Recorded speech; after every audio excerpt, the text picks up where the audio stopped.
नमस्कार दोस्तों, बात करते हैं आईडीएफसी फर्स्ट बैंक लिमिटेड की। 84 रुपीज का स्टॉक हो चुका है। जिस ब्रेकआउट की उम्मीद थी वो ब्रेकआउट मिलता हुआ दिखाई दे रहा है। दो बहुत बड़ी खबरें यहाँ पर हैं, हम दोनों की चर्चा करेंगे। कंपनी ने फंड रेज करने का ऐलान किया है। यहाँ पे कितना फंड रेज होगा, कहां तक होगा और कब तक किया जाएगा, और शेयर होल्डिंग की जो शेयर होल्डर्स हैं, आप लोग जो हैं रिटेल इन्वेस्टर हैं, चाहे डीआईआई हैं चाहे एफआईआई हैं, उनसे भी संबंधित एक बहुत बड़ी खबर यहाँ पर आई है। उसकी भी चर्चा इस वीडियो में करेंगे। और एक और बड़ी खबर है, 29 जुलाई को आपका बोर्ड मीट है, यानी कि कल। तो उसके लिए आपको वॉच आउट करना पड़ेगा, क्योंकि लास्ट वीक भी या लास्ट वीडियो में अगर आपने सुजलॉन की वीडियो जो मैंने की थी उसमें मैंने आपको बताया था, क्योंकि उस दिन इनका भी बोर्ड मीट का रिजल्ट था और बोर्ड मीटिंग इतनी अच्छी गई नहीं, रिजल्ट इतने अच्छा आए नहीं, और उसी दिन स्टॉक में आपको 5% की गिरावट देखने को मिली थी। तो क्वार्टरली नंबर के जो ये बोर्ड मीट्स होते हैं उन पर भी आपको खासा नजर रखनी चाहिए। 29 जुलाई को वो भी है, उसके बारे में चर्चा करेंगे। सबसे पहले बात करते हैं दोनों बड़ी खबरों के बारे में, साथ में बात करेंगे टारगेट्स की भी कि क्या टारगेट आपको यहाँ पर लेकर के चलना है। आईसीआईसीआई ने यहाँ पर टारगेट भी अपना बढ़ाया है, कितना हो गया है उनका टारगेट, उसकी चर्चा करेंगे। चलिए शुरू करते हैं। बट उससे पहले अगर आप चैनल पर नए हो तो प्लीज चैनल को सब्सक्राइब कर दो, हिट दैट बेल आइकन, ताकि आपको नोटिफिकेशन मिल सके। चलिए स्टार्ट करते हैं। फर्स्ट ऑफ ऑल यहाँ पे बात करें तो देखिए, क्वार्टरली नंबर जो आपके पहले आ चुके थे, ऑडिटेड वाले जो थे, ऑडिटेड वाले नंबर्स अभी तक आ चुके हैं आपके। अब ऑन ऑडिटेड नंबर जो है वो 29 जुलाई को आएंगे। 29 जुलाई का बोर्ड मीट है, आप यहाँ पर देख सकते हो, ठीक है। तो 29 जुलाई मीट में क्या रिजल्ट आता है वो आप न्यूज़पेपर में भी पढ़ सकते हो। देखो, थोड़ा बहुत आपको पढ़ना पड़ेगा, क्योंकि हर चीज आपको वीडियो से नहीं मिलेगी ना, वो चीज आपको देखना पड़ेगा। और बहुत सारी चीजें यहाँ पर रूमर्स भी होते हैं, और अगर आप न्यूज़पेपर वगैरह में ऐसी चीजें क्वार्टरली नंबर्स वगैरह पढ़ते हो तो आपको ज्यादा जानकारी मिल पाएगी, कंपनी पे कॉन्फिडेंस आपको खुद आ पाएगा। और ऐसी कंपनी जहां पर पोटेंशियल बहुत हाई है, जहां पर आपको आने वाले 5 साल में 6 सालों में बहुत गजब का रिटर्न आपको जहां पर मिल सकता है, ऐसी कंपनीज के बारे में आप अगर खुद स्टडी करते हो तो आपके लिए ज्यादा बेहतर होगा। बहरहाल मैं वीडियो करूंगा इस बोर्ड मीटिंग को लेकर के भी, क्वार्टरली नंबर को लेकर के भी, तो उसके लिए टेंशन फ्री आप रहिए। अब बात कर लेते हैं, देखिए थोड़ा नंबर्स की। यहाँ पर अगर आप देखेंगे तो 24-25% के आसपास का मार्जिन कंपनी अभी भी एक्यूमुलेट कर रही है, जो कि काफी अच्छा मार्जिन है। बैंकिंग सेक्टर में मार्जिन की उम्मीद थोड़ी सी ज्यादा रहती है, बट यहाँ पर अगर 25% के आसपास का मार्जिन भी कंपनी के पास है तो दैट इज फाइन। नीचे अगर आप देखें नेट प्रॉफिट की अगर आप बात करो तो कंपनी का नेट प्रॉफिट लगातार बढ़ा है, और वो चीज आपको यहाँ पर साफ देखने को मिलती है।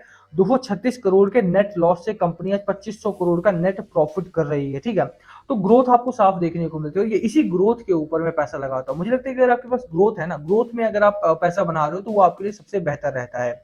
दूसरी चीज ये भी है कि अगर आप एनपीए की बात करो तो एनपीए भी लगातार इनका कम हुआ है, तो उसको लेकर के भी अच्छी खबरें आपके सामने आ रही हैं। अब बात कर लेते थे कि जून क्वार्टर में, क्योंकि सेबी सभी की शेयर होल्डिंग आती है, तो मैं वो भी दिखा देता हूँ, फिर आपको खबरों पर लेकर के चलते हैं। एफआईआई एफपीआई ने शेयर होल्डिंग को बढ़ाया है, म्यूचुअल फंड ने अपनी शेयर होल्डिंग को बढ़ाया है इस कंपनी में। एफआईआई के पास 19.31% के आसपास की शेयर होल्डिंग थी, जो कि लगभग 1.5% के आसपास बढ़ा करके 20.85% कर दिया है।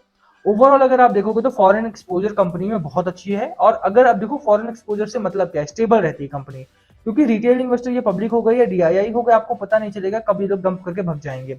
बट फॉरेन एफआईआई का क्या है, एफआईआई इतनी जल्दी नहीं बेचते, उनका एक गोल होता है, एक टारगेट होता है, वो लोग लंबा रुकते हैं। यहाँ पे म्यूचुअल फंड का भी सेम है। अगर किसी भी कंपनी में म्यूचुअल फंड की अच्छी खासी शेयर होल्डिंग है, इसका मतलब है कि बाजार में उसमें स्टेबिलिटी तो आपको रहेगी और ग्रोथ पैटर्न भी आपको देखने को मिलेगा। एक जो थोड़ी सी नेगेटिव खबर है यहाँ पे वो ये कि प्रोमोटर्स ने अपने शेयर होल्डिंग को थोड़ा सा डिक्रीज किया है, 0.06% ही किया है। बट हाँ, मुझे लगता है कि ये थोड़ा सा नेगेटिव पॉइंट हो जाता है किसी भी कंपनी के लिए। किसी भी कंपनी में प्रोमोटर्स की शेयर होल्डिंग थोड़ी सी ज्यादा होनी चाहिए, तभी उनकी जवाबदेही भी ज्यादा बनती है और उनकी रिस्पॉन्सिबिलिटी भी थोड़ी ज्यादा हो जाती है। बहरहाल अभी के लिए कंपनी में काफी अच्छी खबरें हैं, हम खबरों पर फोकस करके चलते हैं। फंड रेजिंग की खबर आई, कल ही आ गई थी फंड रेजिंग की खबर, जबकि उन्होंने तो वहां पर बाजार में कल के दिन में आपने देखा कि थोड़ी बहुत गिरावट देखने को मिली थी। In a filing to the stock exchange Wednesday, IDFC First Bank said that its board will consider a proposal to raise funds. यहाँ पर फंड रेज करने के लिए बात होगी इन नेक्स्ट 1 ईयर, एक साल में, from the date of the ensuing annual general meeting of the bank. अब जो ये एजीएम होने वाला है कल के दिन में, एनुअल जनरल मीटिंग जो होने वाली है, उसमें आपका डिसाइड हो जाएगा कि कितना पैसा यहाँ पर फंड रेज किया जाएगा और वो कब तक किया जाएगा और उसके रास्ते क्या रहेंगे। कंपनी में ईसॉप हुआ था, अभी मैंने आपको बताया था लास्ट वीडियो में भी कि ईसॉप के थ्रू लगभग 47 लाख शेयर जो थे वो इन्होंने अपने एम्प्लॉयज को दिए थे। उसी तरह से एक होता है फंड रेज करने का तरीका। दूसरा है बॉन्ड में आप ले सकते हो पैसा।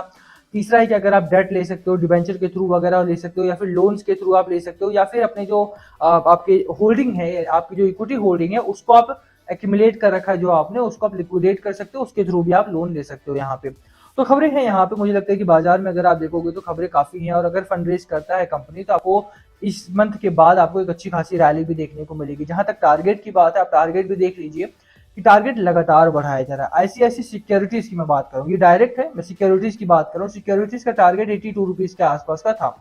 अब आईसीआईसी डायरेक्ट की जो रिसर्च रिपोर्ट पब्लिश हुई है उसमें इन लोगों का टारगेट है 86 रुपीज का, 86.20 पैसे के आसपास का इनका टारगेट है। कंपनी का टारगेट लगातार बढ़ाया जा रहा है, ऐसी बात नहीं है कि कंपनी में टारगेट्स की कोई कमी है। आईसीआईसी डायरेक्ट की बात करें 86 रुपए का टारगेट है। एक्सिस की बात करो आप, तो एक्सिस का टारगेट आप देखिए कि यहाँ पे लगभग 140 के आसपास का एक्सिस का टारगेट है। तो टारगेट्स हैं। मुझे लगता है कि बाजार में अगर आप खरीदारी करने के बारे में सोच रहे हो, किसी बैंकिंग स्टॉक में अगर आप खरीदारी करना चाह रहे हो, तो IDFC first bank can be one of your options. यहाँ पर एक ऑप्शन के तौर पे आप इसे लेकर के चल सकते हो। यहाँ पर अगर आप बात करो, कंपनी के फाइनेंशियल्स काफी अच्छे हैं। तो सबसे महत्वपूर्ण चीज आपको देखने वाली है वो ये कि कंपनी में एफआईआई का डेटा आपको अच्छा दिख रहा है, यहाँ पे म्यूचुअल फंड का डेटा आपको अच्छा दिख रहा है यहाँ पे, और आज एक अच्छी खासी रैली भी देखने को मिली है। अब कहां पर करनी है खरीदारी, कितना टारगेट लेकर के चलना है, चार्ट में अच्छे बदलाव देखने को मिले हैं, उसकी बात करते हैं। देखिए, ये इसके लिए एक अच्छा खासा रेजिस्टेंस का काम कर रहा है, लगभग 86 रुपीज के आसपास का रेजिस्टेंस कंपनी में है। अगर किसी ने टारगेट लगाया होता तो 86 रुपीज के आसपास का टारगेट उसका हिट भी हो जाता, इसमें कोई दो राय नहीं थी। बट अभी के लिए अगर आप देखोगे तो बाजार में इस कंपनी में थोड़ा प्रेशर है। प्रेशर किस वजह से है वो भी मैं आपको बता देता हूँ। अगर आप एनएससी की वेबसाइट पे जाओगे तो एनएससी की वेबसाइट पे आपको निफ्टी 50 में गिरावट देखने को मिलेगी, बैंक निफ्टी में गिरावट देखने को मिलेगी, निफ्टी मिड कैप में, निफ्टी नेक्स्ट 50 में, ऑलमोस्ट सभी इंडाइसेस में आपको गिरावट का माहौल देखने को मिलेगा। कल तो बुरी तरह से ब्लड बात हुआ है बाजार में, ठीक है, बहुत गंदी तरह से गिरावट हुई है। एक्सपायरी भी थी, उसका भी असर था एक तो, बट हाँ गिरावट बहुत भारी हुई कल के दिन, और उसका असर रहा कि जो छोटे बड़े स्टॉक्स थे आपके, उनमें या तो आपको डोजी बने या फिर बहुत कम गिरावट या बहुत कम उछाल के साथ वो स्टॉक्स आपके बंद हुए। वही चीज यहाँ पर भी है, आज भी बाजार में वही रीजन है। जब भी एक बड़ा ट्रेंडिंग मार्केट होता है, या तो गिरावट हो रही है या फिर उछाल आ रहा है, जब इस तरह का कोई भी मार्केट होगा या इस तरह का कोई भी मार्केट होगा, उसके अगले दिन मार्केट जनरली फ्लैट ही रहता है। और वही चीज आज भी हुई है, कोई बहुत बड़ी यहाँ पर रैली नहीं है। वॉल्यूम की जहां तक बात रही, देखिए वॉल्यूम अभी भी बाजार में है, 32 मिलियन शेयर्स आज के दिन ट्रेड हुए हैं। बहुत ज्यादा नहीं है, बट हाँ वॉल्यूम के तौर पे अगर आप देखें तो काफी ठीक ठाक वॉल्यूम यहाँ पर आ रहा है। बिल्कुल यहाँ पे खरीदारी करने वाला स्टॉक तो है ही। कहां पर करनी खरीदारी, 86 के ऊपर निकलता है तो आपको खरीदारी यहाँ पर करनी चाहिए। अब जैसे मैंने बोला 86.2 का टारगेट है उनका, तो वो शॉर्टर पीरियड का टारगेट है। लॉन्गर जो टर्म के लिए जाना चाहते हैं वो 86 के ऊपर ही खरीदारी करो। इसके ऊपर जब स्टे करना स्टार्ट कर देता है तो खरीदारी अगर आप करते हो तो आपके लिए बेहतर समय रहेगा, और वहां से 94 से लेकर के 98 का टारगेट आप शॉर्ट टर्म का लेकर के चल सकते हो। एक्सिस का टारगेट 140 का है, जैसे मैंने आपको बताया, तो 140 का टारगेट आपका नेक्स्ट टारगेट यहाँ पर रहेगा। मर्जर के बाद अच्छी खबरें यहाँ पर आ रही, मर्जर के बाद आपको अच्छी खासी रैली यहाँ पर देखने को मिलेगी। तब तक के लिए स्टॉक अगर धीरे भी चलता है तो होल्ड करने की मेरी सलाह यहाँ पर है। बाकी last call always be yours, क्या आपकी स्ट्रैटेजी स्टॉक को लेकर के, प्लीज कमेंट करके शेयर करना। वीडियो को यहीं खत्म करेंगे। पसंद आए तो लाइक करना, चैनल पे नए हो सब्सक्राइब किए बिना मत जाना। Thank you for watching and yes please comment below अगर कुछ पूछना हो तो। Thank you. किसी स्टॉक में फंसे हुए आप पूछ सकते हो। वीडियो को शेयर कर दिया करो यार, आप लोग शेयर नहीं करते हो, व्यूज थोड़े से कम हो जाते हैं तो मुझे थोड़ा सा अच्छा नहीं लगता, मोटिवेशन नहीं मिलता है वीडियोस करने के लिए, इसीलिए please do share the video. Thank you.